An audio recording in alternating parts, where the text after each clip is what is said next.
apa itu MVC. Ya, mulai dari definisinya apa, gitu ya.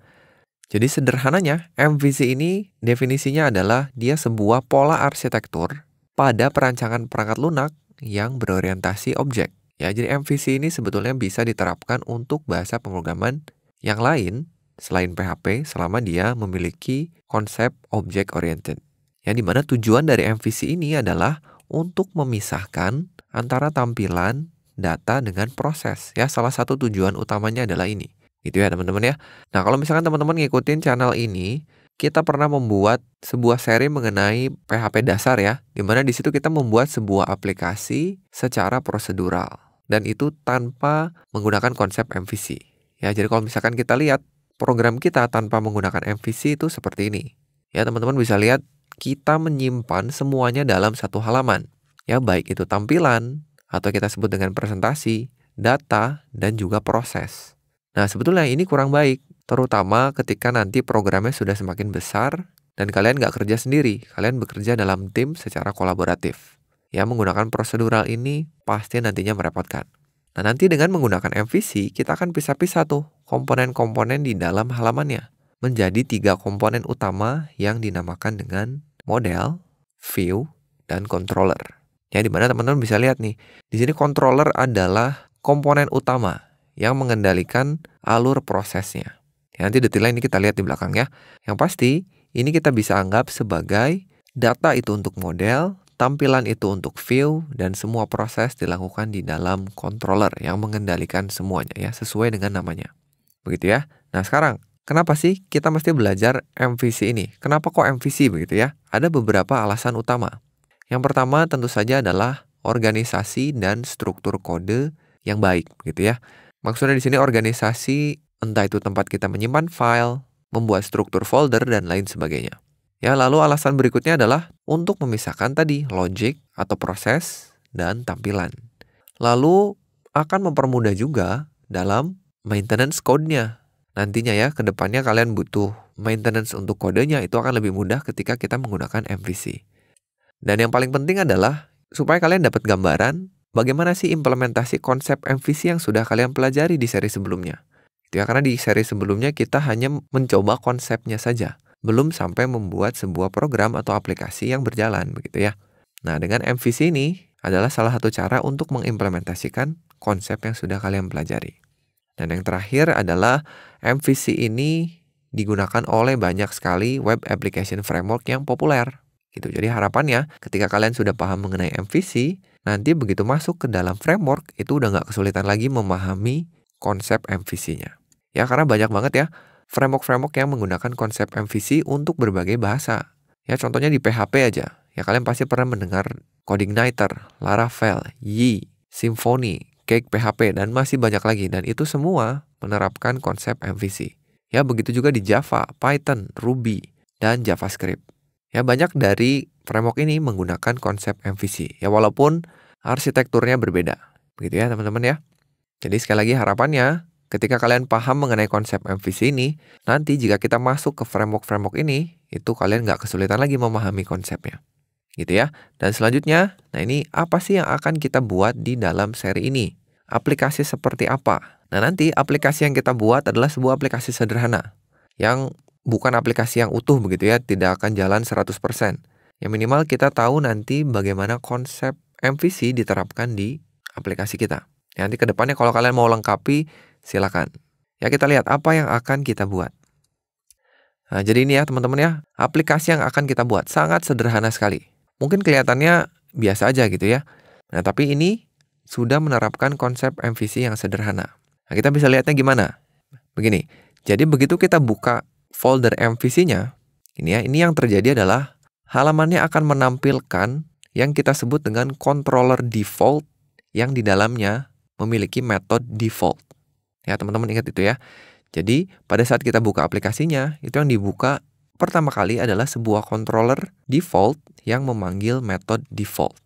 Nah, nanti kita buat controller defaultnya namanya home, / lalu metode defaultnya nanti kita bikin namanya index.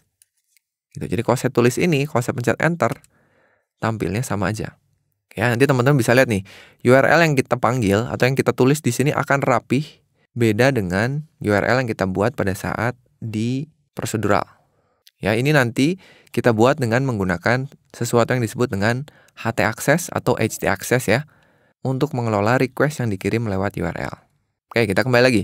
Jadi ini adalah controller default dan method default. Nah, sekarang saya coba gini. Kalau misalkan ini saya hapus ya. Terus saya tulis sembarang begini. Terus saya pencet enter. Nah, maka akan tampil seperti ini juga sama. Kenapa? Nah, karena nanti program kita akan ngecek. Kalau kita tulis di URL-nya begini, ini artinya program akan mencari controller yang namanya ASD. Ada nggak di dalam program kita? Kalau nggak ada, maka tampilkan aja controller default-nya. Nah, jadi sama aja dengan mengakses home. Gini. Nah, lalu kalau misalkan controllernya ada, lalu kita kasih metodenya sembarang juga. Begini. Kalau saya enter, maka akan tampil yang sama juga. Karena ketika nggak ada metodenya, akan dipanggil metode default-nya yang kebetulan adalah index. Gitu ya. Nah, gimana jika ada? Kalau misalkan di dalam controller home ini, kita punya metode lain, misalkan metodenya namanya coba. Nah, kebetulan kita punya nih ya. Saya pencet enter. Nah, maka dia akan memanggil metode itu. Ya, karena kebetulan saya punya controller home yang di dalamnya ada 2 buah metode. Ada metode index dan ada metode coba. Nah, kalau ada, maka ditampilkan isinya. Begitu ya teman-teman ya. Nah, kalau misalkan kita panggil controller lain begitu ya, yang kebetulan kita punya juga. Misalnya, kita panggil namanya about aja. Ini saya enter. Nah, ini kebetulan saya punya controller namanya about. Oke, karena saya tidak mengirimkan metodenya, maka yang akan dipanggil adalah otomatis metode default-nya. Yaitu apa? Index. Jadi kalian nggak perlu nulis indeksnya lagi. Karena sama aja. Nah, jadi ketika controllernya ada, metodenya ada, maka nanti programnya akan mengakses view mana yang akan ditampilkan begitu. Nah, lalu selanjutnya, ini yang keren juga, kita bisa mengirimkan data ke dalam metode yang dipanggil ini. Ya, data atau parameter lah ya. Misalnya, sebetulnya di controller about dan method index ini, dia punya parameter. Ya, jadi kita bisa kirimkan parameter di sini. Kalau kita nggak ngirimin parameter, maka ada parameter default yang dikirimkan. Nah, parameter defaultnya saat ini adalah Sandika dan dosen. Nah, itu parameter defaultnya. Kita bisa ganti. Caranya, kita tinggal tambahin aja. Misalkan, sekarang saya kirim parameter namanya Eric, lalu /gamer gitu. Ya, kita kirim di sini. Kalau saya pencet enter, tuh, kalian bisa lihat, sekarang data ini atau parameter yang ada di URL ini akan dikirimkan ke controller about dan method index untuk digunakan di dalam view-nya. Begitu ya. Jadi nanti kalau misalkan suatu saat kalian punya controller baru, misalkan controllernya namanya mahasiswa gitu. Lalu di dalam mahasiswa ini kalian punya metode yang namanya get. Lalu kalian kirimkan parameter misalkan 10. Nah, ini kebetulan sekarang saya nggak punya ya. Tapi nanti kalau kalian bikin ini, bisa aja halamannya akan menampilkan data mahasiswa yang ID-nya 10. Gitu, hanya dengan menuliskan URL yang rapih seperti ini. Dan nanti mahasiswa yang tampil bisa aja dari database, sehingga kita butuh model. Ya, begitu mungkin sederhananya aplikasi yang akan kita buat. Mudah-mudahan teman-teman kebayang ya, apa yang akan kita buat nanti di seri ini. Jadi kalau kita kembali ke sini, ya tadi kita ingat kita punya 3 komponen yang akan kita buat ya, komponen utama. Yang tiap-tiap komponennya ini punya kerjaan seperti ini. Ya, misalnya kalian bisa lihat controller ini merupakan perantara antar model dan view yang akan kita buat untuk menangani pemrosesan pada aplikasi dan juga menangani aksi dari user. Misalnya tombol diklik atau user mengisi form begitu. Lalu untuk model dia adalah sebuah komponen yang mengelola data, representasi pengetahuan dan juga bisnis logiknya atau logika bisnis. Sedangkan view ya udah tampilan aja, representasi visual apa yang dilihat oleh user. Begitu. Dan ini sekali lagi adalah komponen dasar dari MVC. Nah, sebetulnya framework-framework yang menggunakan MVC itu memiliki arsitektur yang lebih kompleks lagi dari ini. Tidak hanya ada 3 komponen gitu ya, model, view, controller. Ada komponen tambahan lain.